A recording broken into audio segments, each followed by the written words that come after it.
참 예수님, 네, 안녕하세요. 대림특강 들으러 와주셔서 감사드리고요. 뒤에 앉아 계신 분들 앞에 화면 잘 보이시나요? 뒤에 잘 보이세요? 여러분들 뒤에 앉건 앞에 앉건 사실 상관없고요. 네, 여러분들이 화면 잘 보이고 그리고 또 신부님 마이크 소리만 사실 잘 들리면은 크게 문제 없는 거니까 자리는 자유롭게 앉으셔도 되는데 화면이 잘 보이는지가 궁금해서 여쭤봤습니다. 뒤에 계신 분들 잘 보이세요? 화면? 네, 좋습니다. 그러면은 대림특강 좀 시간이 좀 늦었는데요. 지금 시작하도록 하겠습니다. 시작 기도는 오신 신부님께서 해주실 것이고 신부님 소개만 먼저 하도록 하겠습니다. 신부님께서는 김승현 프란치스코 신부님이시고요. 지금 교구 환경농촌사목위원회에서 위원장 맡아서 교구에 있는 여러 가지, 특별히 우리 교구가 도농복합도시 교구이기 때문에 그것과 관련된 일들을 많이 맡아보시고 또 환경 관련된 일들도 같이 맡아보십니다. 오늘이 인권주일인데 공부를 이태리에서 특별히 인권과 관련된 사회교리 공부들도 하셨기 때문에 그것과 관련해서도 같이 여러분들께 드릴 말씀이 있을 거라고 생각이 듭니다. 신부님 귀중한 말씀 박수로 청해 듣도록 하겠습니다.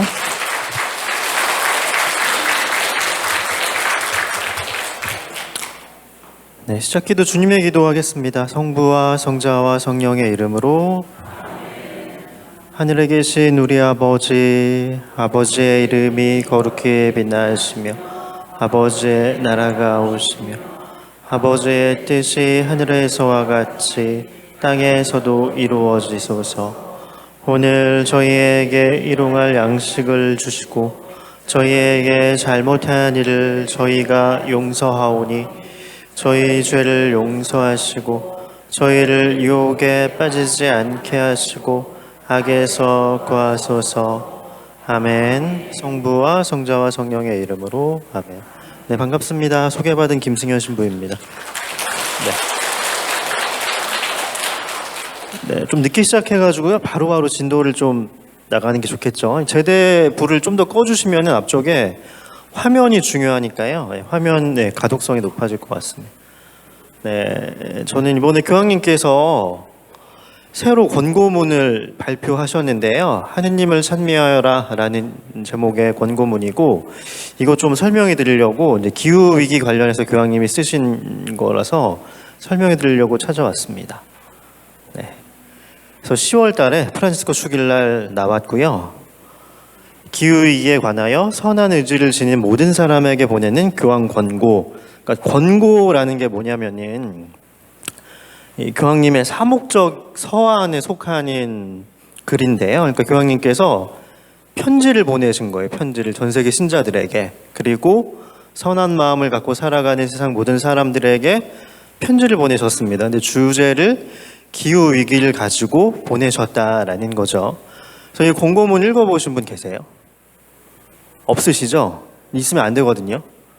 아직 번역돼서 출판이 안 됐기 때문에 네. 있다고 누가 손드시면 거짓말인 거예요.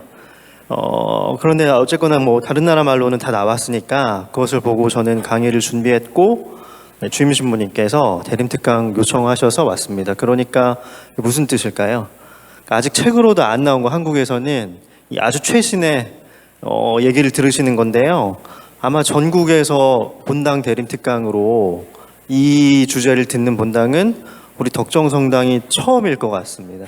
그렇다라는 거죠. 네.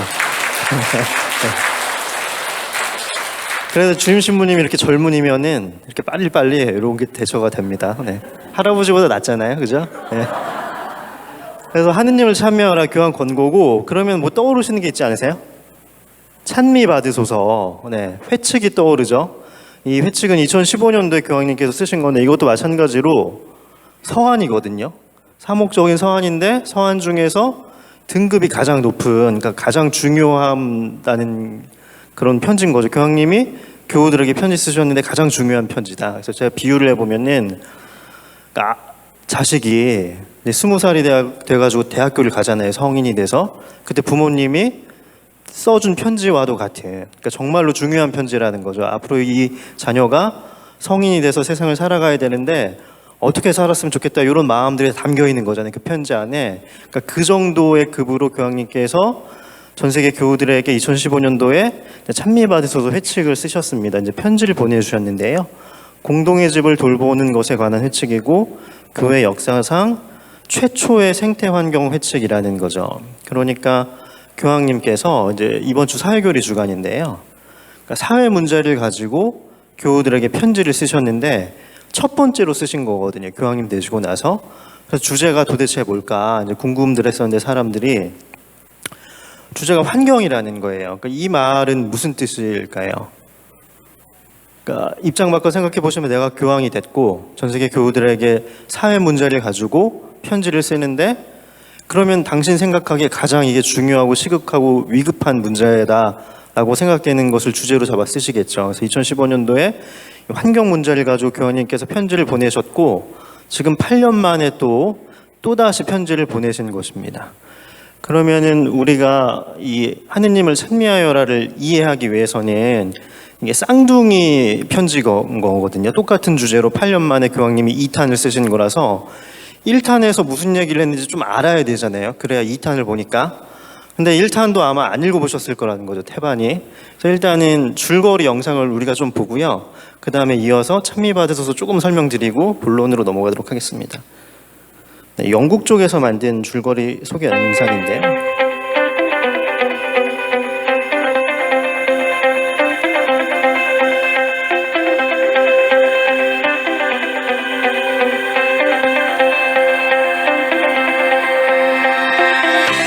Pope Francis has written a letter addressed to every person on this planet, urging us all to protect the earth, our common home.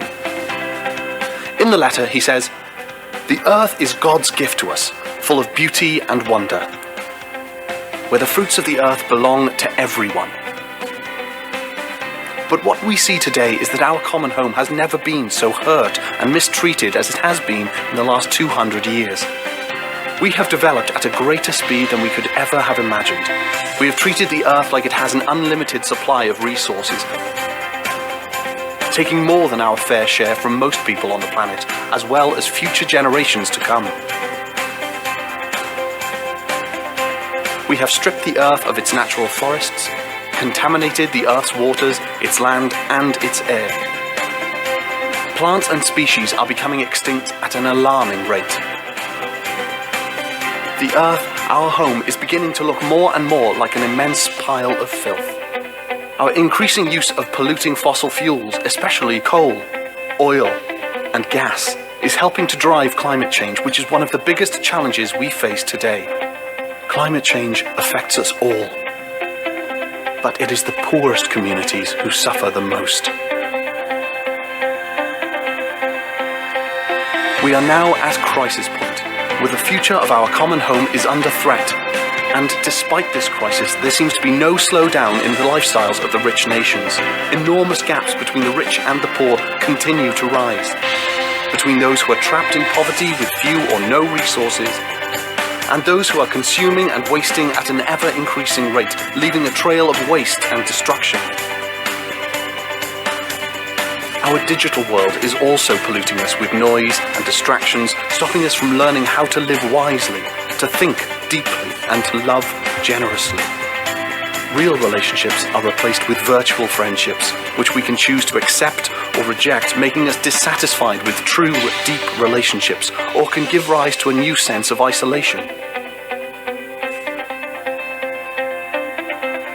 Yet, despite all of this, all is not lost. Young people demand change. Young people want to build a better future, which takes seriously the environmental crisis and the sufferings of the poor. So we can change. We can make a new start. To protect our common home, we need a common plan. The whole human family needs to work together so that we may sow beauty, not pollution and destruction. Our use of polluting fossil fuels also needs to be replaced without delay. And we need to stop treating the world's resources as an object for profit, with no thought on how our actions might affect the environment or future generations. So let's put love for the world and love for our neighbour into action by living together in harmony, listening to one another, caring for nature, and getting involved with society and politics. Let's undergo an eco-conversion in which we listen to the cry of the earth and the cry of the poor. This means taking seriously things like avoiding the use of plastic and paper, reducing water waste, separating rubbish, and using public transport as a part of our calling to protect creation. But more urgently, we need to slow down on how much we consume and throw away. We can find great joy and freedom in living simply, rather than always on the lookout for what we do not have. We are capable of these changes and making a new start. So let us make that start today. Signed, Pope Francis. Laudato Si, a letter from Pope Francis on care for our common home.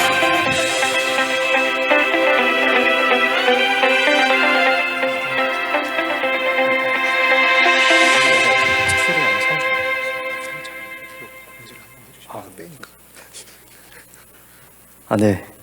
지금 주임 신부님께서 진짜 중요한 공지를 저한테 맡기셨거든요. 07루 5730 주자 한 분 계시면은 차 좀 옮겨달라고. 5730 있으세요?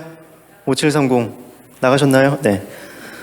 교황님께서 판단하시기에 환경 문제가 앞으로 가장 큰 문제다라고 생각하시고는 2015년도에 편지를 보내셨는데요.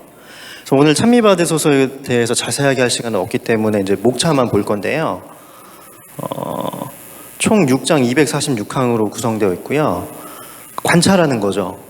지금 세상에 어떤 일이 일어나고 있지 1장에서. 그랬더니 인간들이 너무 막 살아가지고 하느님께서 만드신 이 세상이 망가지고 있다는 거예요. 그러면은 2장에서 성경을 가지고 그러면 하느님께서 이 세상 만드실 때 어떤 마음으로 만드셨을까? 그때 모습이 어땠을까를 한번 보고 이거를 결론이 인간이 망치고 있다는 거잖아요. 3장에서부터는 그럼 도대체 원인이 뭐냐? 원인을 따져보고 4, 5, 6장에서는 그러면 우리가 어떻게 세상을 바꿔야 될까? 이런 말씀들을 하십니다.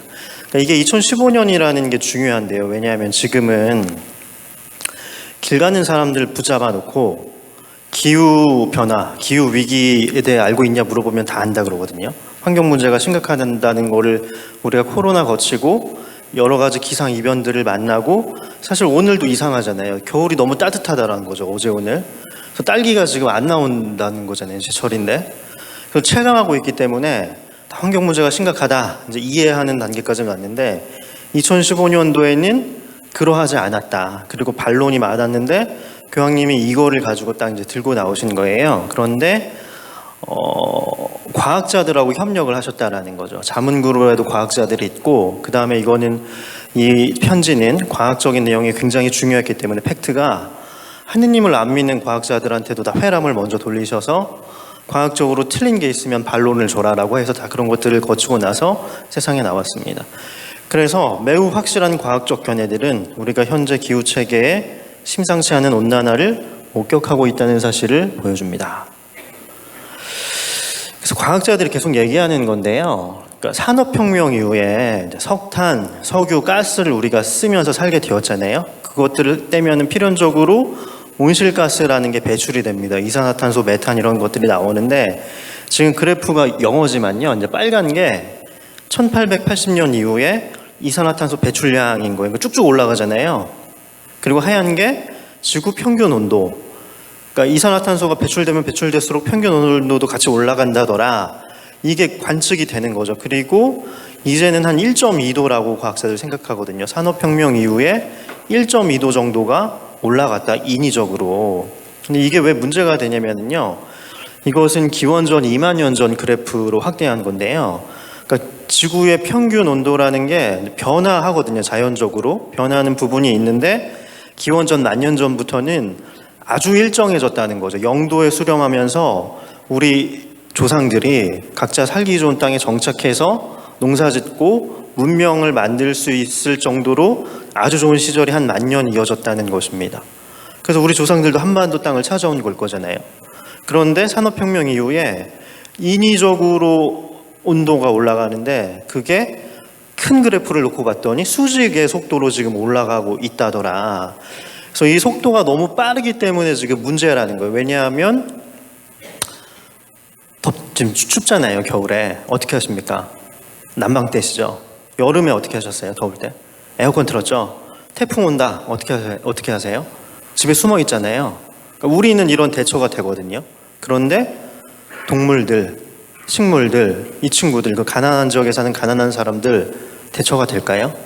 안 된다라는 거죠. 그래서 변화도 어느 정도 적응할 시간을 줘야 얘네가 쫓아오는데 수직의 속도로 지금 올리고 있기 때문에 인간들 빼놓고는 다 탈락하기 시작하는 그런 지경으로 들어간다는 것입니다. 그래서 교황님이 지구를 누이라고 표현하시는데요. 누이가 지금 울부짖고 있습니다. 하느님께서 지구에 선사하신 재화들이 우리의 무책임한 이용과 남용으로 손상을 입었기 때문입니다. 이것 때문에 이제 회칙을 이제 쓰셨고, 그런데 더 큰 문제가 있는데요. 이게 티핑 포인트라는 개념인데, 하느님이 이 세상을 창조하시고 다 생명을 주셨는데, 식물, 동물, 인간 다 생명을 주셨는데 공통된 원리 하나를 심어주신 게 있거든요. 죽음이라는 원리입니다. 그러니까 우리 몸이 좀 다치거나 아니면 병들어도 회복이 되는데 회복력이라는 게 다 있잖아요. 이게 식물도 있고 동물도 있고 인간도 다 있는 거거든요. 근데 어느 시점을 지나가면 회복이 안 되는 순간이 온다는 거죠. 예를 들어서 암에 걸렸다 누가. 근데 좀 빨리 발견하면 살잖아요. 먹는 거 바꾸고 운동하고 공기 좋은 데 이사 가고 항암 치료 받고 그럼 이 사람이 삽니다. 그런데 암을 사기에 발견했다. 어떻게 되나요? 백약이 무효라는 거죠. 그냥 죽음밖에 없는 거거든요. 한 달 더 사냐, 2달 더 사냐 그 차이지.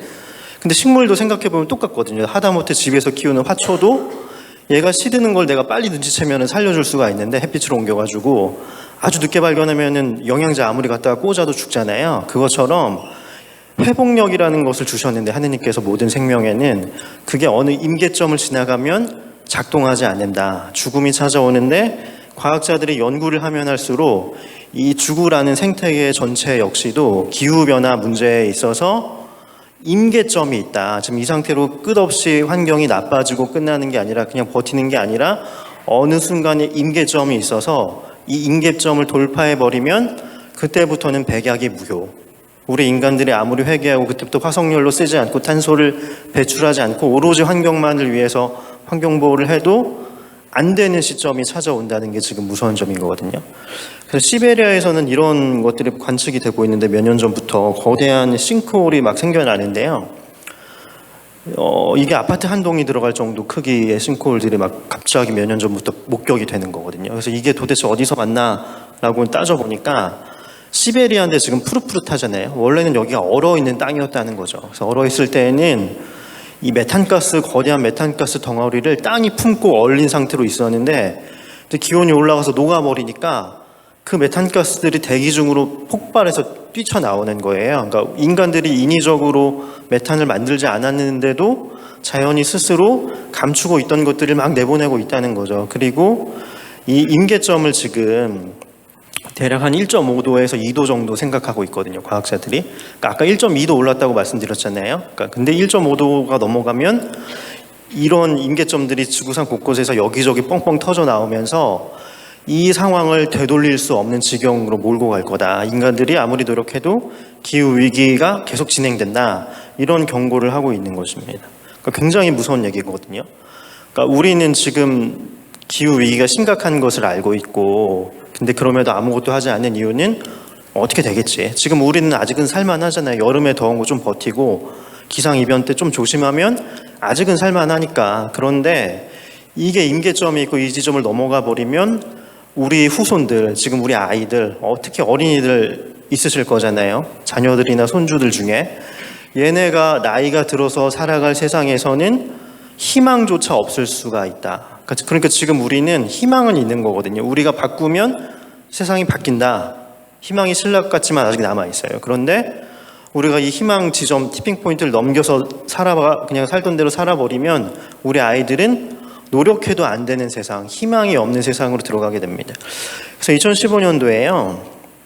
각국의 지도자들이 파리에서 모여서 아주 중요한 약속을 하거든요. 파리 기후협약이라고 부르는 거고, 사실 교황님이 찬미받으 소설을 이 파리 협약 때문에 쓰셨다고 해도 과언이 아닌데요. 이제 파리 협약이 12월 달에 있었거든요. 근데 교황님이 5월 달에 찬미받으 소설을 내시면서 아주 이렇게 솔직하게 쓰셨어요. 우리 신자들은 현재 진행되고 있는 토론에서 긍정적인 결과를 얻어낼 수 있도록 하느님께 기도하여 신중하지 못한 늑장 대응으로 미래 세대들이 고통받지 않게 해야 합니다. 그리고 서양권에서는 교황님 말씀이 아주 영향력이 아직 있기 때문에 사실 영향을 많이 끼쳤죠. 회담 중에서도. 그래서 각국의 정상들이 약속을 하는데요. 가장 중요한 거는 2도 넘기지 말자. 산업혁명 이후에 지금 2015년도에는 한 1도 올랐다고 생각했었거든요. 1도 넘어갔지만 우리가 2도는 넘기지 말자. 석탄, 석유, 가스를 안 쓰고 줄여서 2도 넘어가는 상황을 바꾸자라고 약속을 했고 3년 뒤에 다시 과학자들이 2도도 불안하다. 1.5도에서 멈춰야 된다라고 계속 주장했기 때문에 1.5도에서 멈추자라는 것을 2018년도에 아주 확정을 지어놨습니다. 그래서 교회에서도 2021년도부터는 전 세계 교회가 우리도 이 찬미받은 소서의 정신대로 뭔가 실천하자 일상에서 그런 것들을 하고 있어 7년 여정이라는 것을 지금 지내고 있는 중이고요. 그런데 이제 문제는 8년 만에 다시 쓰셨다는 거잖아요. 교황님께서 똑같은 주제를 가지고. 이 말이 무슨 뜻이겠어요? 그러니까 자녀가 대학 갈 때 아버지가 너가 이제 세상을 이렇게 성실하게 사랑하면서 살아갔으면 좋겠다라고 이제 편지를 썼는데 그 이놈의 자식이 편지를 안 보는 거죠. 막 사는 거예요, 그냥. 졸업할 때 그래서 아버지가 또 편지를 다시 쓴 거죠. 제발. 그런 느낌이라고 보시면 돼요. 그래서 특이점은 이 하느님을 찬미하여의 특이점은 스페인 말로 써졌다는 거. 첫 번째 책이. 그러니까 원래는 이태리 말로 나와야 하거든요. 근데 교황님이 아르헨티나 분이시잖아요. 근데 스페인 말로 첫 버전이 나왔다는 것의 의미는 교황님이 직접 쓰신 부분이 많겠구나. 그 말 뜻은 교황님이 당신께서 그 마음을 명확하게 표현하시는 게 아무래도 모국어가 난 거잖아요. 그러니까 직접 쓰신 부분이 많다. 명확하게 우리에게 뭔가를 전달해 주시려고 스페인 말로 나왔구나. 라는 게 첫 번째 특이점이고요. 두 번째는 이제 사회교리라는 게 한 역사가 이제 한 120년, 130년 되는 건데요. 원칙이 있거든요. 복음에서 나온 원칙이 있고 원칙은 변하지 않습니다. 그런데 인간들이 살아가는 세상의 상황들이 바뀌잖아요. 그러면은 그때마다 교황님들이 그 시대에서 이게 진짜 가장 문제하는 것들을 가지고 이렇게 회칙을 쓰셨기 때문에 계속 쇄신된다는 거죠. 변화하는 시대 상황에 맞춰서 새로운 내용이 계속 추가된다라는 게 이제 사회교리의 어떤 특징인데요. 요 쇄신이라는 특징에서 볼 때 하느님을 찬미하여라라는 이 권고문은 굉장히 특이하다라고 말씀을 드릴 수가 있습니다. 왜 어떻게 특이하냐면요. 너무 구체적인 말씀들을 많이 하시는 거예요. 그러니까 사회교리 이 교황님 편지들을 보면은 아주 큰 틀에서 말씀하시거든요. 그러니까 큰 틀만 정해주고 우리 인간들이 하느님 보시기에 이 방향으로 가야 하니까 각자의 자리에서 이제 선한 마음을 갖고 있는 사람들이 이렇게 살자. 보통 이 정도로 끝나는데 이번에는 아주 교황님이 구체적으로 이거 해야 돼, 저거 하면 안 돼 이런 말씀들을 하셨다는 거죠. 좀 이따가 말씀을 드리겠습니다. 그래서 이 양을 보면은 교황님이 왜 또다시 편지를 쓰셨는지 알 수가 있는데요. 회칙 찬미받으소서가 반포된 지 벌써 8년이 흘렀습니다. 그때 저는 고통받는 우리 지구의 자매들과 형제들인 여러분 모두와 함께 우리 공동의 집을 돌보는 일에 관한 저의 진심 어린 염려를 나누고자 했습니다. 그런데 시간이 지나면서 저는 우리가 충분히 대응하지 않고 있음을 알게 되었습니다. 우리가 살아가는 세상이 붕괴하고 있고 어쩌면 한계점에 가깝기 때문입니다. 그래서 이 교황님의 이 말씀이 사실은 환경에 관해서 걱정하는 모든 사람들의 마음이거든요. 그러니까 평소에 기후 문제에 관심이 있으셔서 이 자리에 오신 분도 계실 거잖아요. 다른 것들을 많이 공부를 하셨고. 그래서 8년 전에 2015년도에 찬미받은 소서가 나오고 파리에서 각국의 정상들이 합의를 봤을 때 뭐가 될 것 같았다는 거죠. 희망이 있었죠. 왜냐하면 약속한 대로만 자기 나라 돌아가서 지키면 대통령들이 되는 거였거든요. 근데 8년이 지났는데 교황님 말씀처럼 현실은 된 게 없는 거예요.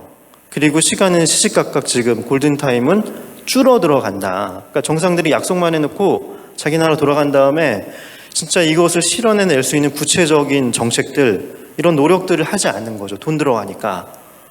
그래서 교황님 말씀은 붕괴, 한계점 이런 말씀까지 하시는 지경이 됐는데 너무 무서운 얘기잖아요. 붕괴한다, 한계점이다.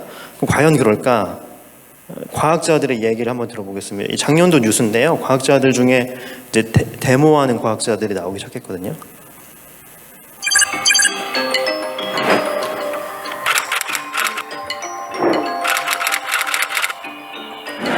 단체명, 과학자들의 반란. 스스로 손목에 자물쇠를 채운 채 무장경찰 100명에 맞서고 있는 과학자들. We're gonna lose everything.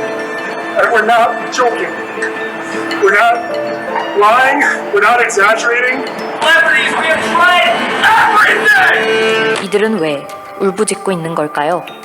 그리고 경찰은 왜 이들을 체포해 끌고 가는 걸까요? 과학자들의 반란이란 이름으로 시작된 전 세계 1000명이 넘는 과학자들의 대거 파업.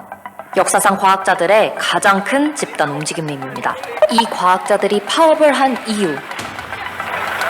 기후위기 심각성에 대해 과학적 근거를 들어가며 수십 년간 꾸준히 증명해왔지만 국가, 기업, 시민들이 제대로 귀를 기울이지 않았다면서 최후의 수단으로 파업을 택했습니다. 지난 4월에 열린 첫 대규모 집단 파업에 동참한 과학자만 1000명. 25개국에서 모인 과학자들은 연구 대신 연설에 나섰습니다. I'm here because scientists are not being listened to. I'm willing to take a risk for this gorgeous planet. For my sons. And we've been trying to warn you guys for so many decades that we're heading towards a catastrophe. And we've been being ignored. The scientists of the world have been being ignored. And it's gotta stop. This is for all of the kids in the world, all the young people, all of the future people. This is so much bigger than any of us that we're willing to take this risk, and more scientists and more people are going to start joining us. We have tried the policy game. We have tried celebrities. We have tried everything. 자동차 산업의 상징적인 장소에서 독일 정부가 탄소 배출 감소에 더 적극적으로 나설 것을 필사적으로 호소했습니다. 이외에도 독일, 덴마크, 멕시코, 스위스, 에콰도르, 짐바브웨, 콜롬비아 등 세계 여러 나라에서 이 파업이 벌어진 후 많은 과학자들이 그 자리에서 체포됐고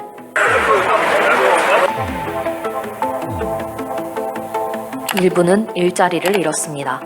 과학자들이 이렇게 집단 행동에 나서는 건 이례적인 일입니다.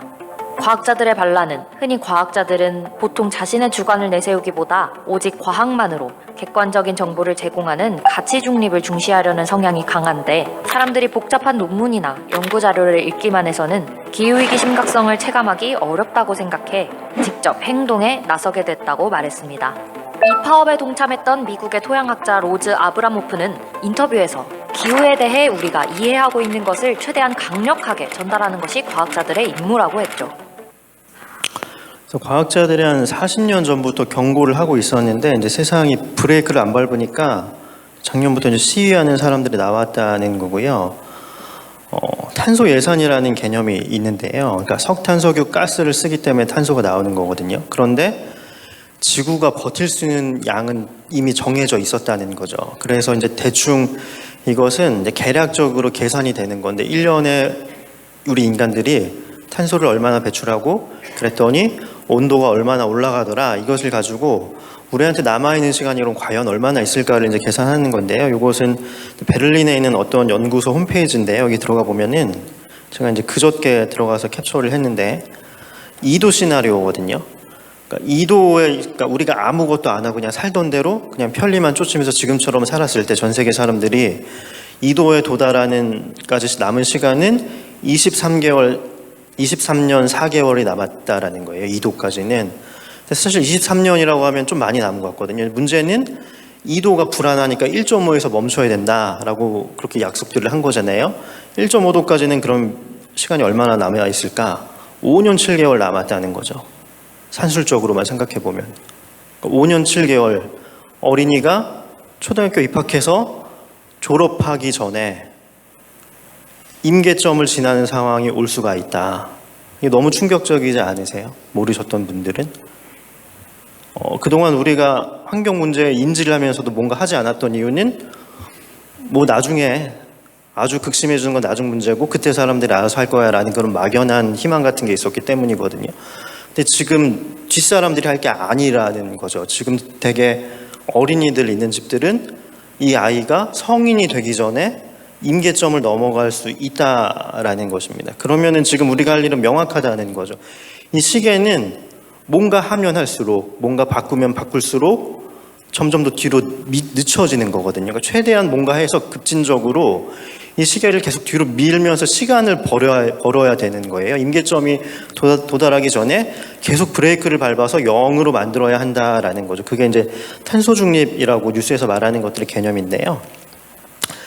그러면은 하느님을 찬미하여라의 목차를 보면 총 6개 장으로 구성되어 있고요. 74망인데요. 사회교리가 아까도 잠깐 설명드렸지만 관찰하고 그 다음에 사회교리의 원리들을 가지고 판단한 다음에 행동으로까지, 비판하고 끝나면 세상이 변하지 않기 때문에 행동으로까지, 요게 기본 방법이거든요. 요게 이제 그대로 이제 들어가 있는데 목차를 보시면 관찰한다는 거죠. 교황님이 세상을 관찰해 보니까 과학적인 근거들을 가지고 지금 기후위기, 전 세계적인 기후위기 속에 있다라는 게 1장이고요. 그러면은 왜 도대체 기후위기가 우리는 이것을 저지를 하지 못할까?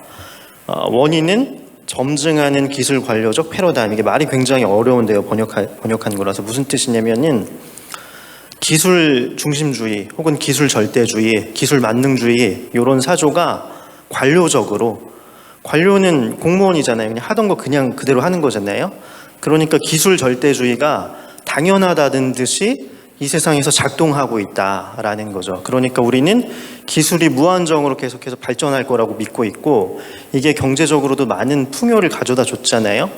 이것만, 그래서 이제 기업이 이윤을 얻어내고 땅은, 자연은 개발하고 이게 당연하다고 믿고 살아가는 거고 이게 그냥 관료처럼 계속 작동을 한다라는 거죠. 그런데 산업혁명 이전에는 안 그랬었거든요. 그러니까 농경사회일 때에는 내가 땅을 아예 망가뜨리면 안 되잖아요. 땅에서 소출을 얻는 것도 당연하지만 땅을 너무 혹사하면 나도 같이 망하는 거잖아요. 그렇기 때문에 자연과 공존하려는, 공생하려는 최소한의 마음이 있었거든요. 근데 지금은 어떻게들 살아가나요?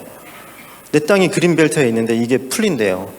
싫어할 사람이 누가 있겠습니까? 다 개발하고 싶어 하지. 이제 총선 곧 오는데 공보물 보시면 뭐부터 살펴보세요? 이 사람이 우리 동네에 어떤 거 개발해주지? 이런 것 먼저 찾아보잖아요. 이게 기술관료적 패러다임이 그대로 작동하는 거죠. 경제적 이익만 바라보면서 우리는 괜찮을 거야. 기술이 모든 걸 해결해 줄 거야. 그런데 그러하지 못하다라는 것을 우리가 코로나를 겪으면서 이제 깨달았다는 거죠. 네. 백신만 개발되면 뭐든지 다 될 것 같았잖아요. 근데 실제로는 우리 과학기술이 그 정도가 아니었다. 코로나 다 걸리고 끝나는 것처럼. 그래서 지구가 한계에 도달했는데 지금 이 시스템으로는 안 되는데 세상이 변하지 않는 이유는 정치가 제 역할을 못한다라는 게 이제 교황님의 통찰이시고요. 이 5장이 굉장히 중요한데요. 지금 기후변화 협약에 관한 당사국 총회라고 해서 전 세계 지도자들이 모여서 또 회의를 하고 있어요. 지금 두바이에서 하고 있습니다. 그것을 COP COP28이라고 부르고 있고 여기서 어떤 것들이 관철되어야 하냐 이거를 아주 명확하고 자세하게 교황님께서 아예 써주셨어요. 그래서 이제 특이하다고 하는 거고 그 다음에 이런 세상의 일들에 왜 신자들이 더 신경 써야 하냐 하느님께서 만드신 창조 세계이기 때문에 이것을 보존할 의무가 있다라는 영적이고 신앙적인 동기까지 말씀을 하시면서 편지가 진행이 됩니다. 그래서 58항을 보면은요, 이게 특이하다고 말씀드릴 수 있는 부분인데, 이번 기후변화협약 당사국 총회를 우리를 인간 존재로서 영예롭게 하고 귀하게 하는 역사적인 것으로 만드는데 정말로 관심이 있다면, 다음 3가지 특징을 지니는 구속력 있는 형태의 에너지 전환에서만 그것을 기대할 수 있습니다. 그 3가지 특징이란 효과적이고 구속력이 있고 쉽게 모니터링을 할 수 있어야 한다는 것입니다. 그러니까 이게 어떤 뜻이냐면은요, 파리 협약을 한 다음에도 계속 매년 만나서 코로나 기간에만 잠깐 멈췄지만 뭔가 약속을 하려고 했거든요. 계속 기후 위기를 저지하기 위해서. 근데 이게 이제 2021년도에 있었던 26차 회담에서 이 사람이 의장인데 끝낼 때 사과하면서 끝내버렸어요. 과정이 이렇게 전개됐는데 모든 대표들에게 사과합니다. 정말 죄송합니다. 왜 사과를 했냐면은 이때도 요구들이 석탄 화력 발전소를 전 세계가 다 없애버리는 시점을 명확하게 정하자, 이런 요구가 많았었거든요. 그러니까 우리 인간이 석탄 화력 발전소를 다 같이 안 쓰는 시점을 정하자. 근데 그게 결국에는 반대하는 나라들이 있어가지고 결렬이 된 거죠. 결렬.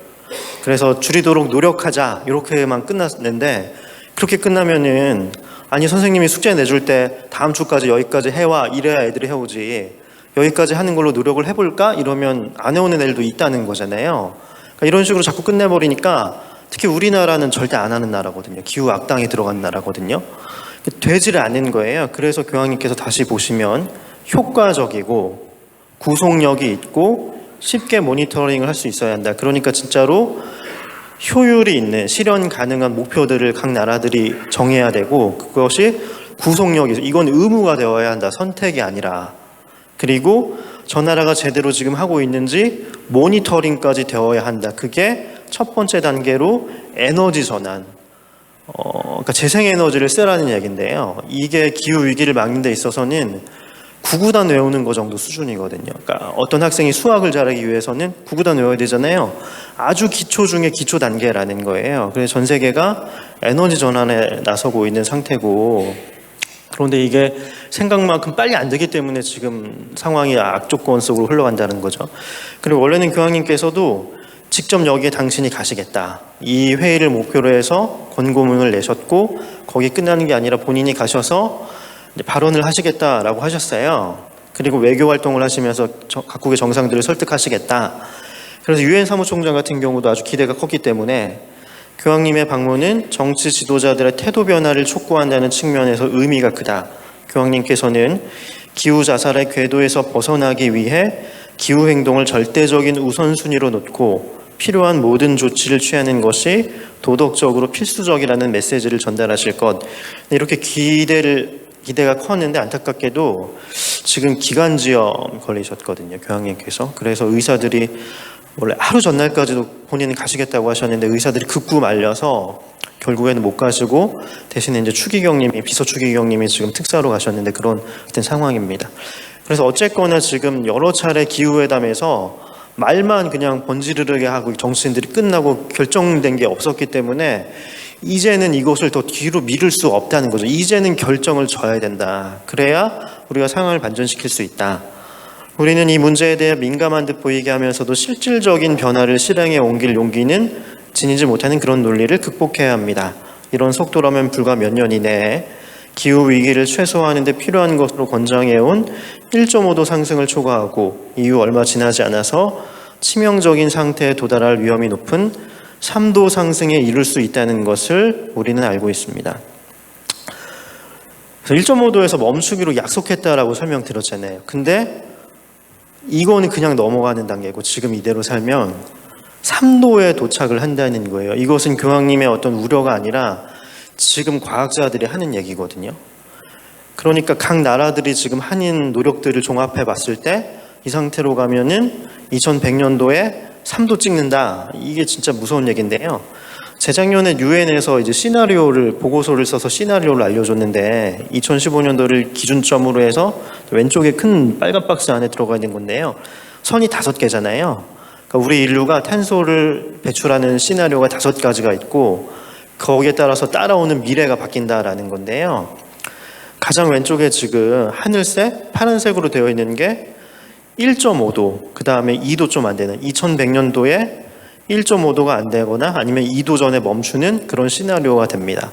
이렇게 하려면 탄소를 엄청 줄여야 되는 거예요. 근데 지금 우리는 그렇게 하고 있지 않기 때문에 3번 시나리오로 가는 중인데요. 그래서 이제 연구마다 조금씩 예측치가 다르긴 하지만 보통 2.7도에서 3.2도 사이의 경로 안에 있다고 하거든요. 그러니까 교황님이 3도라고 하셨던 거죠. 그러면은 2100년도에 3도가 올라가 버리면 어떤 세상이 2100년도에 있느냐. 저희 조카가 2021년생이거든요. 그러니까 이 친구가 2100년까지 살아있다면 80살인 거예요, 한국 나이로. 그러면 80이 되었을 때 어떤 세상이 찾아오느냐. 이게 2020년도 유엔 보고서에서 예측하는 건데요. 일단 바닷속의 산호초는 다 없어졌다. 이게 왜냐하면 지금 바다가 거대한 에너지들을 엄청 흡수해주고 있거든요. 그러니까 기후변화로 인해서 생성되는 에너지들이 있는데 거의 80% 90%를 지금 바다가 흡수해주고 있어서 우리가 체감을 못하는 거예요. 대신에 지금 해수면 온도는 계속 올라가고 있거든요. 근데 이것도 한계가 있다. 그래서 2100년도에 3도가 되는 세상이 오면 산호초가 다 멸종된 상태인데 이게 하느님께서 만드신 생태계라는 게 아주 절묘하잖아요. 모든 것이 다 순환을 이루고 있고 이 중에 어느 한 고리만 빠져도 와르르 무너지는 그러한 구조 속에 있습니다. 그러니까 이 부분을 과학자들이 설명을 못하는 거거든요. 그러니까 이 지구라는 행성이 있고 이 행성에 물이 있고 그 다음에 어떤 생명이 나타날 수 있을 정도로 조건이 되고 그 중에서도 우리 인간이 번성할 수 있을 정도로 이렇게 된 이유는 설명을 못합니다. 정말로 극히 희망한 먼지보다도 못한 확률인데 이것들이 다 맞아떨어져서 지금 이렇게 됐다라고 우연이다라고 설명하거든요. 근데 우리는 알고 있다는 거죠. 하느님께서 이렇게 만드셨다. 우리 인간들을 위해서. 그런데 그 연결고리 중에 사라지는 것들이 나오면 우르르 무너지기 때문에 이게 산호초 멸종으로 끝내는 게 아니라요. 거기부터 살고 있는 미생물들, 작은 물고기들도 연달아 멸종을 하는 거 그렇게 되면 큰 물고기까지. 그래서 이 정도 되면은 우리가 먹을 수 있는 생선은 없다라고 합니다. 그 다음에 아마존도 전소되어서 이미 사라진 상태. 그러니까 큰 불이 여름마다 일어나는 걸 뉴스에서 보잖아요. 우리나라도 일어나고 해외는 더 심한데 그래서 이 지경이 되면 아마존 없다. 이미 불타 사라졌다. 그 다음에 전체 생물종의 절반 정도는 이미 멸종해 있다라는 거죠. 그리고 이 대멸종은 이미 이제 시작했는데요. 2019년도 뉴스입니다. 100만 종이 사라진다. 지구에 살고 있는 전체 동식물의 8분의 1에 해당하는 규모입니다. 유엔은 지구평가 보고서에서 인간의 위협이 이러한 현실을 머지않아 만들 것이라고 분석했습니다. 공룡 멸종 이후 처음으로 지구가 대멸종을 맞을 수 있다는 경고입니다. 어환희 기자입니다.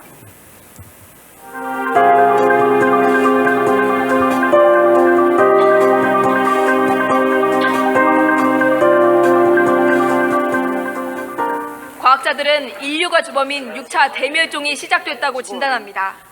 공룡 멸종 후 6,600만 년 만입니다. 현지 시간 6일 유엔 생물다양성 과학기구가 채택한 지구평가 보고서에 담긴 경고입니다. 2005년 새천년 생태계 평가 보고서 이후 51개 나라 전문가들이 3년간 생물 다양성 변화를 추적했습니다. 생물 다양성은 생태계의 종, 유전자 등 지구상에 존재하는 생명 전체를 말합니다. 보고서에 따르면 육지에 사는 생물 다양성은 1990년 이후 최고 20% 줄었습니다. 양서류 40%, 산호 33%, 해양 포유류 33%는 멸종 위기에 처해 있습니다. 도시화 등 인간이 토지를 사용하는 행태가 바뀌면서 동식물의 서식지가 줄어든 것이 가장 큰 원인입니다. 2000년 이후 매년 650만 헥타르의 산림이 사라지고 있습니다. 우리나라 전체 산림 면적에 해당하는 규모입니다. 멸종위기 50만 종 이상은 생존을 위한 서식 공간이 충분치 않은 것으로 추산됐습니다. 유엔은 인간의 생산과 소비에서 근본적인 변화 없이는 생태계가 제공하는 혜택을 앞으로 30년밖에 누리지 못할 것이라고 예측했습니다.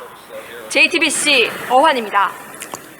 네, 그러니까 하느님께서 이 세상을 창조하시고 나서 5번의 대멸종 사건이 있었다고 합니다. 근데 이것은 신앙의 눈으로 보면은 하느님께서 그렇게 이끌어 주신 거거든요. 인간들이 살기 좋은 시대가 되기 전까지 그런 식으로 세상을 엎으시면서 만들어 나가셨다라고 해석을 할 수가 있는데 유엔에서 이미 이제 6번째 대멸종 사건이 시작되고 있는데 원인은 순전히 우리 때문이라는 거죠. 너무 많이 개발하고 있고 거기에 기후 위기가 더해지니까 못 견디고 죽는 멸종하는 생물들이 늘어나는데 그게 벌써 100만 종을 바라보고 있다. 8분의 1이 없어진다. 이제 여기서 시작했는데 3도가 되는 세상에 오면 절반 정도 없어진다라는 거죠. 그런데 이 역사를 따져보면은 앞선 5번의 대멸종 사건에서 최상위 포식자들은 다 없다는 거예요. 지금 화석으로만 남았다는 거예요. 이 말은 뭘까요? 역사가 반복되면 6번째 대멸종이 정말로 끝까지 가면 누가 없어진다는 얘기입니까? 인간이 없어진다는 거예요. 하느님께서 이거를 안 바라실 거거든요. 근데 우리에게 자유를 주셨는데 너무 큰 자유를 주셔서 우리가 이것을 남용해서 스스로 멸망하는 길로 지금 걸어 들어가는데 그게 멸망인지 뭔지조차도 모른다. 그러니까 성경에 다 나오잖아요. 바벨탑을 열심히 쌓았다. 근데 그게 완성되면 무너지는 거거든요. 하느님께서 흩어버리는 건데 그런 줄도 모르고 신나게 그냥 자기들 힘을 과시하면서 발베탑을 쌓았다는 거 아닙니까? 그러니까 우리가 지금 그 상황에 있다라는 거죠. 계속해서 보시면 적도 지방은 이제 사람이 살 수 없을 정도로 뜨거워진다고 합니다. 그러면은 적도가 걸려 있는 대륙에 사람들은 이주를 대규모로 해야 된다는 거죠. 그리고 농사가 잘 안 되기 때문에 굶어 죽는 사람들이 수없이 나온다. 빙하는 이미 다 녹아서 해수면이 올라온다. 그래서 해안가에 살고 있는 사람들이 매번 침수 피해를 받을 거고 이주해야 되는 거거든요. 이제 그 사람들도. 그러니까 이게 몇 억 단위라는 거예요. 난민들이. 난민 수용을 도대체 어떻게 할 거냐, 이것도 문제가 됩니다. 네, 그래서 이번에 3도가 올라가면은 어느 정도 해수면이 올라오는지 시뮬레이션을 돌렸는데요. 보실게요. 아랍에미리트 두바이에서 개최된 제28차 유엔 기후변화 협약 당사국 총회에서 한 연구단체가 지구 온난화의 섬뜩한 미래를 시각화한 이미지를 공개 주목받고 있습니다. 기후변화를 연구하는 비영리 단체 클라이밋 센트럴은 전 세계 196개 도시가 해수면 상승에 따라 어떻게 변할지를 애니메이션 모델로 구현해 발표했습니다. 탄소 배출량을 지금이라도 급격히 제한해 지구온도 상승폭을 산업화 이전 대비 1.5도 이내로 제한했을 때의 도시 모습은 지금과 별 차이가 없지만 3도까지 올랐을 땐 물길이 아닌 곳을 찾아보기 어려울 정도입니다. 두바이 역시 지구 온도가 3도 올랐을 때 도시 대부분에 물이 들어찬 모습을 보여주고 있는데 세계 최고층 빌딩인 부르즈 칼리파 역시 건물 하층부가 물에 잠겨있는 모습입니다. 일본 후쿠오카의 경우 일반 주택은 지붕만 보이고 영국 글래스고 거리는 물이 가득 차 차도와 인도를 찾아보기 어렵게 됩니다. 쿠바 하바나의 명소 카테드랄 광장은 아예 물에 잠겨 형체를 알아보기 힘들 정도입니다. 학계에서는 현재 지구 온도가 산업화 이전에 비해 1.2도 오는 수준이며 앞으로 그 상승폭이 1.5도를 넘어설 것으로 보고 있습니다. 지금과 같은 추세라면 지구 온도는 산업화 이전보다 최대 2.9도 오를 것으로 예상됩니다. 클라이밋 센트럴이 2021년 발표한 보고서를 보면 지구 온도가 3도 오르면 세계 인구의 약 10%인 8억 명 이상이 사는 도시가 침수될 수 있습니다. 특히 중국, 인도, 베트남, 인도네시아 등 아시아 국가는 장기적으로 해수면 상승으로 인한 가장 큰 위험에 처한 상위 5개국에 속합니다.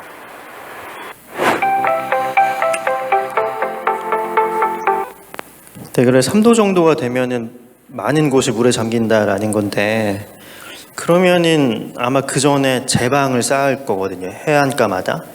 그래서 우리처럼 경제적으로 안정적인 나라들은 어느 정도 대처가 되는데 가난한 나라들 있잖아요. 대처가 안 된다는 거죠. 어떻게 바닷가에 전부 다 제방을 쌓겠어요. 그러면 가난한 나라들부터 문명 붕괴가 일어날 거라고 학자들은 얘기합니다.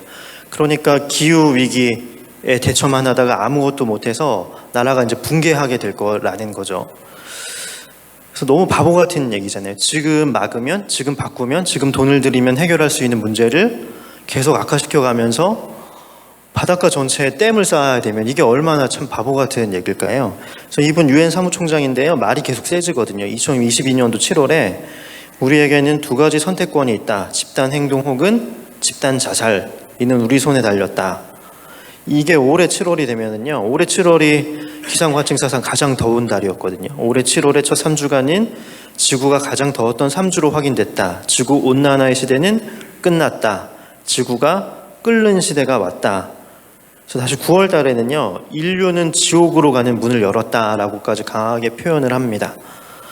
그래서 우리가 만약에 갑자기 가브리엘 천사가 와서 당신은 1년 뒤에 죽으니까 지금 빨리 선한 일 해라. 이대로 가면 지옥행이다. 라고 알려줬다고 해보자고요. 그러면은 선한 행동 안 할 신자가 어디 있겠어요. 당장 다 지옥 간다는데 1년 뒤에. 아주 선하게 살겠죠. 착한 일 하고 이제 기부하면서 봉사하면서. 근데 마치 이제 과학자들이 얘기해 주는 건 지금 이 상황이라는 거죠. 이대로 가면 지옥인데 근데 안 바뀐다는 거죠. 사람들의 마음은 돌처럼 딱딱하고 돈만 쳐다보고 경제성만 맨날 따지고 앉아있고. 그러니까 너무 놀라울 지경이다. 저는 교황님도 아마 그러신 마음이실 것 같아요. 그래서 교황님이 간곡하게 호소하십니다. 0.1도의 온도 증가만이라도 피한다면 많은 사람들을 고통으로부터 구할 수 있습니다. 조금이라도 줄이자. 이 급격한 속도의 브레이크를 밟아서 뭐 1.5도니 2도니 이런 말씀 하지도 않으시고 우리가 0.1도라도 줄여보자 우리 신자들이 이런 말씀을 하시는 거거든요. 그래서 그러면 어떻게 막을 수 있냐? 저는 시민들이 국가와 지역과 지자체의 정치적 권력을 통제하지 않으면 환경 피해를 막을 수 없다고 반복합니다. 그러니까 교황님 계속 하시는 말씀인데요. 정치가 변해야 된다. 정치가 공동선, 우리가 함께 우리 아이들이 살아갈 세상을 위해서 작동해야 하는 거거든요. 진보니 보수니 이런 거 하나도 안 중요하거든요. 중요한 거는 하느님 보시기 좋은 세상을 만드는 거잖아요. 환경 문제 똑같이 적용이 된다는 거죠. 근데 정치가 안 바뀐다라는 거죠. 저는 일회용품 안 쓰고 살고 있는데요. 그래서 마트 가도 뭐 플라스틱 안에 과일들이 다 들어있잖아요. 그런 거 안 사거든요. 아예 안 먹거든요. 근데 그것보다 더 확실한 거는 이렇게 한 명 한 명이 열심히 노력하는 거에 한계가 있고 그냥 법을 바꾸면 되는 거거든요.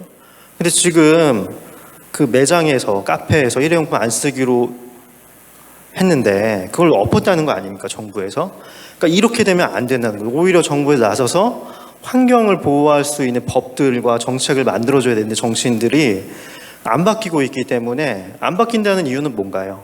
우리 유권자가 환경을 신경 쓰는 정치인을 선택을 하지 않고 있기 때문에 안 바뀌는 거죠. 그래서 어떤 당에서 정치인이 나와도 공약에 기후위기를 막겠다는 공약을 내걸 수 있을 정도로 그 정도로 우리가 바뀌어야 정치가 바뀐다라는 말씀을 교황님께서 하시는 거고요. 두 번째는 아까도 말씀드렸지만 빨리 에너지 전환해라. 재생에너지로 빨리 바꿔야 된다. 석탄화력 발전소는 없애야 된다.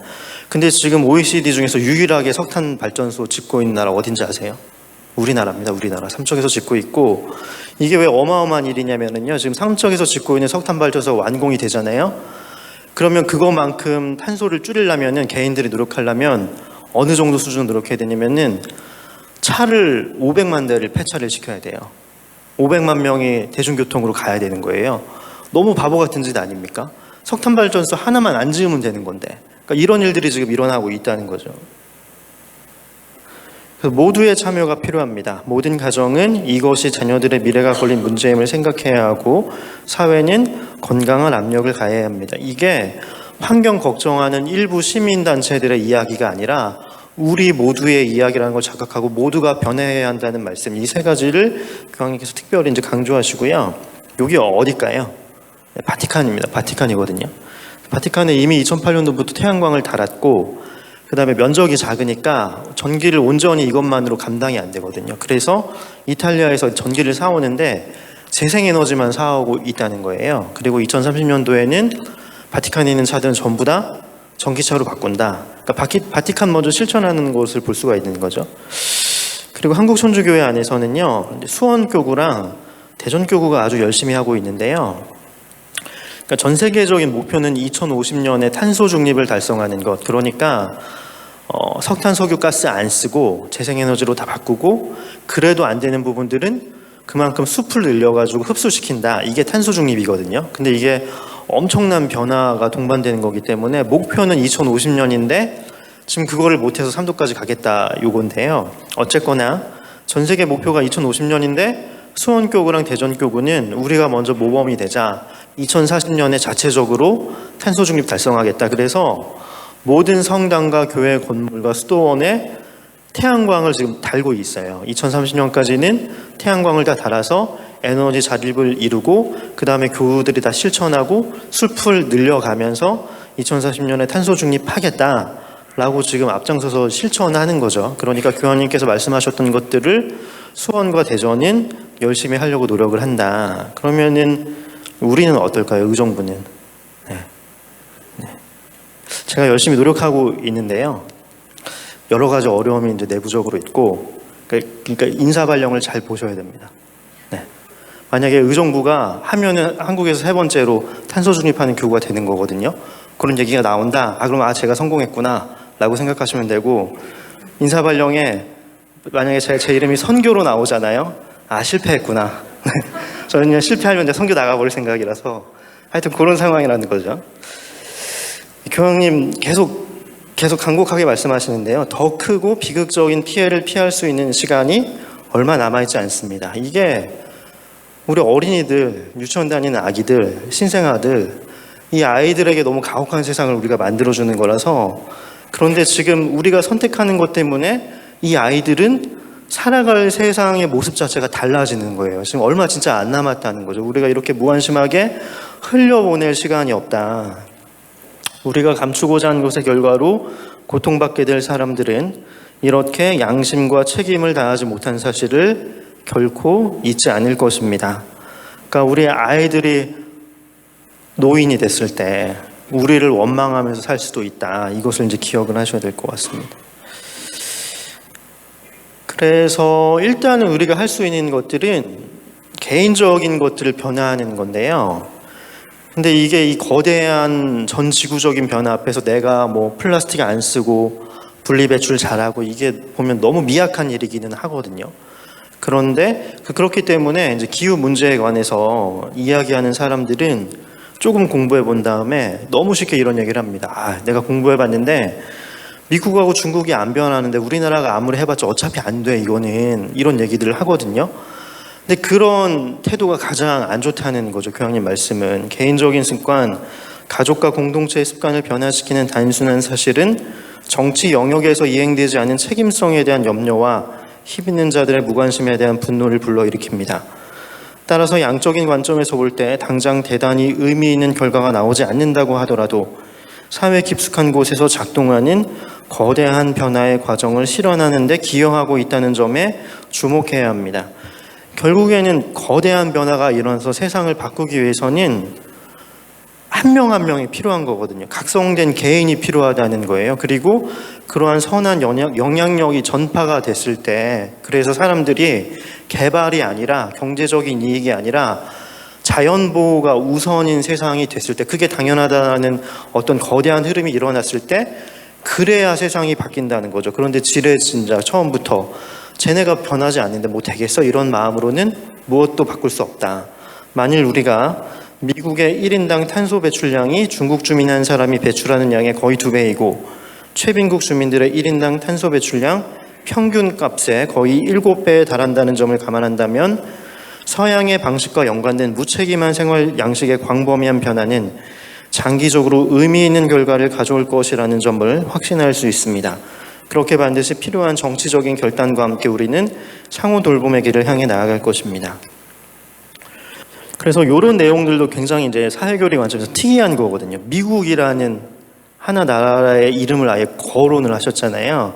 그러니까 내가 만약에 미국 사람이라면 뭐 뜨끔하거나 아니면 기분 나빠할 수도 있겠죠. 수많은 나라 중에 자기들이 콕 집은 거니까. 근데 교황님이 이렇게까지 하셨다는 것. 왜냐하면 미국에 사는 사람은 내가 환경을 해치려는 마음이 없어도 거기 살고 있는 것 그 자체로 가난한 나라 사람들보다 7배 더 환경에 해를 끼치면서 사는 거거든요. 그거 자체가 어떤 죄악의 구조 안에 살아가는 거거든요. 자본주의가 만들어 놓은. 그러면은 우리나라는 어떨까요? 항상 중국하고 미국 얘기하는데 우리나라는 어떨까요? 우리나라는 7등이거든요. 1인당으로 따지면.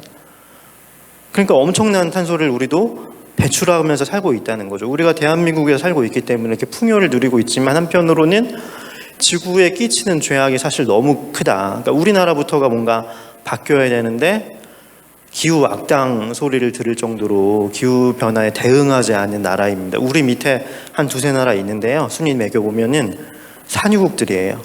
기름 뽑아내는 나라들. 근데 우리는 기름 한 방울 안 나온 나라에서 이렇게 탄소 배출하면서 살아갑니다. 근데 개인들은 사실 많이 노력하시잖아요. 많이 노력하시잖아요. 장바구니 쓰시고 일회용품 안 쓰시려고 그러고 보편적이잖아요. 분리배출 잘하고. 근데 우리는 왜 이렇게 많이 내뿜을까? 일단은 석탄 발전소를 너무 많이 돌리고 있고 OECD 1등이니까. 그리고 우리는 수출해서 먹고 사는 나라인데요. 대기업들이 지금 다 소극적이기 때문에 이 물건 만들어내면서 엄청난 탄소를 만들어내는 나라거든요. 그래서 지금 하위권이다라고 생각을 하시면 됩니다.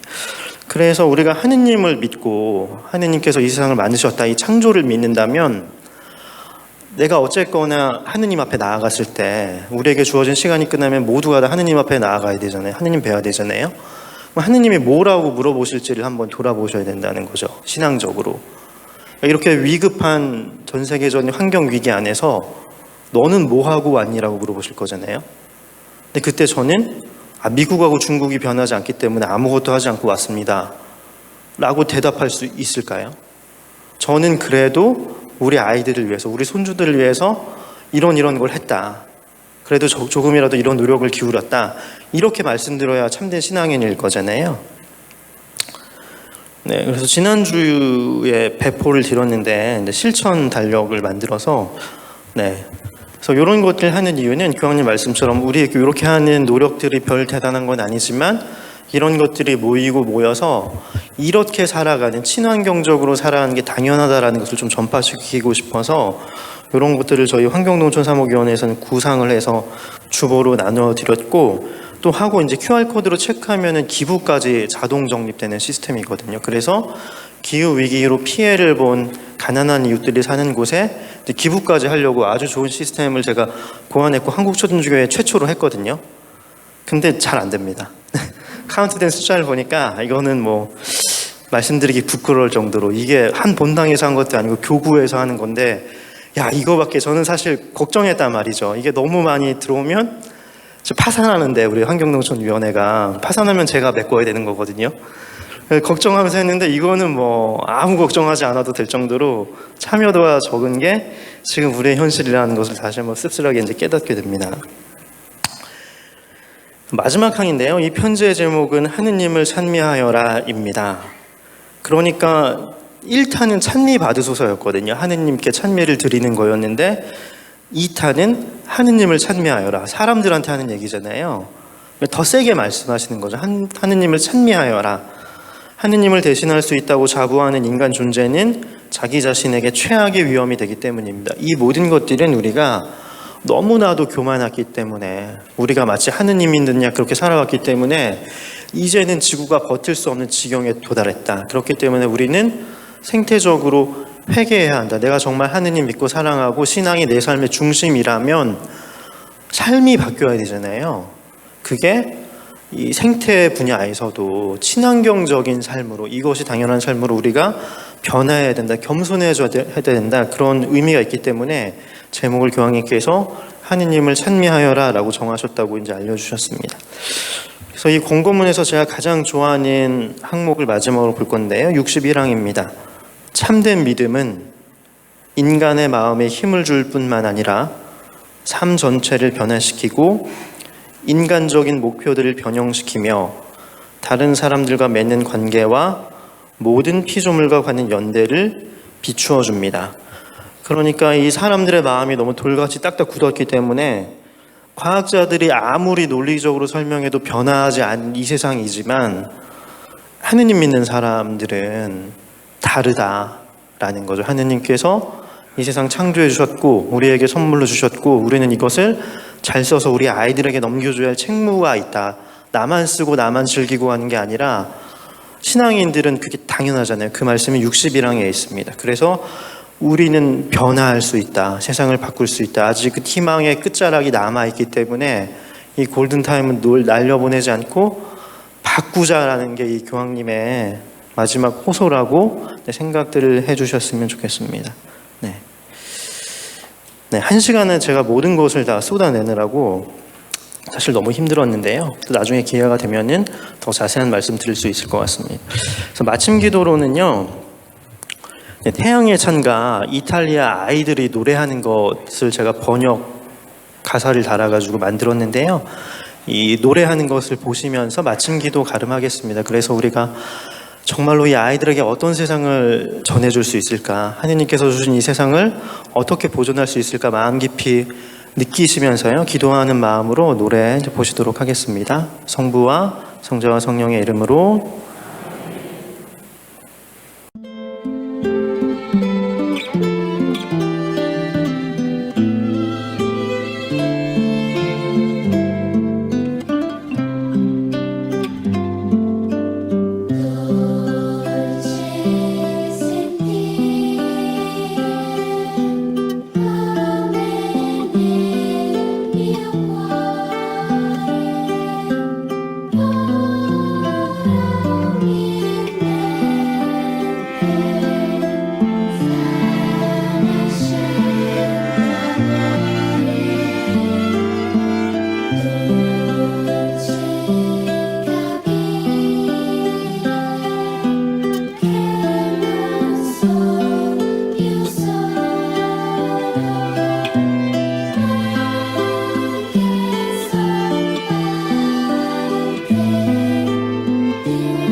네.